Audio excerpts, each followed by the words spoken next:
ছবিটা চলছে পুরাপাড়া উচ্চ বিদ্যালয়ে ক্লাস ওই যে তোর 10 ভার্সেস ক্লাস 11-এর রাত্রের দিকে ঠিক ফুটবল ওই লাইটের প্রতিযোগিতা।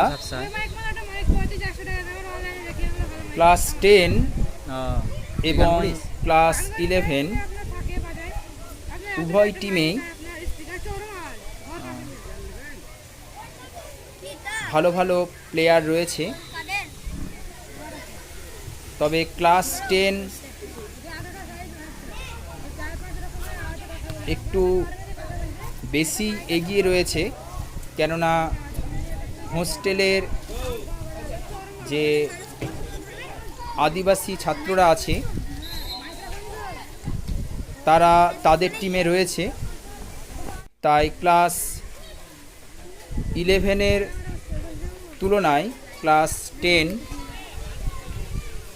একটু বেশি অ্যাডভান্টেজ পেয়ে যাচ্ছে।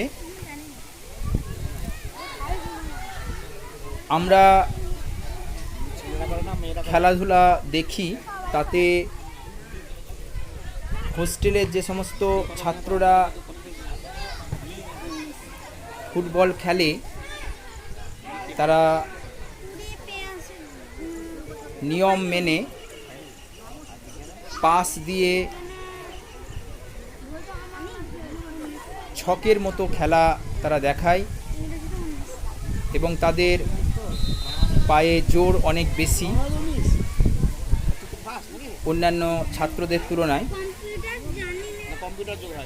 তো দেখা যাক এই ম্যাচে কোন টিম জয়ী হয়। তবে আমার মনে হয় ক্লাস 10 যেভাবে তাদের পারফরম্যান্স দেখাচ্ছে তাতে ক্লাস 10 এগিয়ে যাবে। ক্লাস 10-এর জয়ী হওয়ার সম্ভাবনা। এই ম্যাচটি একটি সিলেকশন ম্যাচ, অর্থাৎ এই ম্যাচের মধ্য দিয়ে ভালো ভালো প্লেয়ারগুলোকে, স্টুডেন্ট কাম প্লেয়ারগুলোকে সিলেক্ট করে নেওয়া হবে।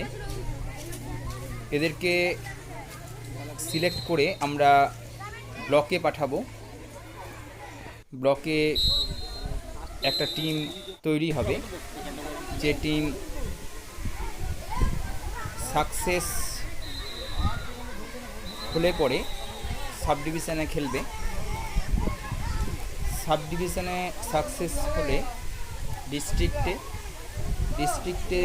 সাকসেস হলে স্টেটে, এইভাবে তারা সামনের দিকে এগিয়ে যাবে। তো খেলা তো জমে উঠেছে, দেখতেই পাচ্ছ। চলছে ক্লাস 10 ভার্সেস ক্লাস 11-এর তার আরেকটা হয়ে গেল ফুটবল ম্যাচ। বল, ওর বুঝতে পারলো না, গোল হয়ে গেল। এই ম্যাচে আমরা পারফরমেন্স দেখব, যে সমস্ত স্টুডেন্ট গোটা ভালো পারফরমেন্স দেখাতে পারবে তাদেরকেই আমরা সিলেক্ট করে ব্লকে পাঠাবো।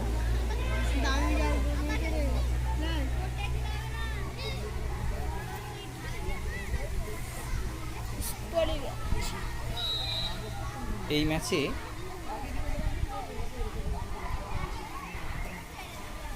ক্লাস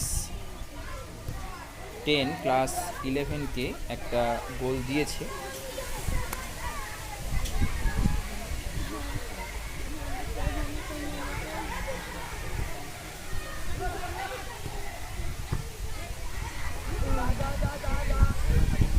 চলছে class 10 versus class 11 selection match.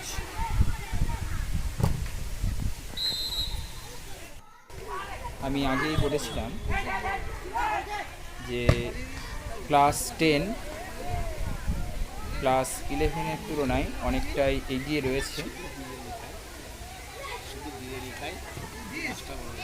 Goalkeeper বলটাকে তুলে ফেলে দিল, খুব সুন্দর। চলছে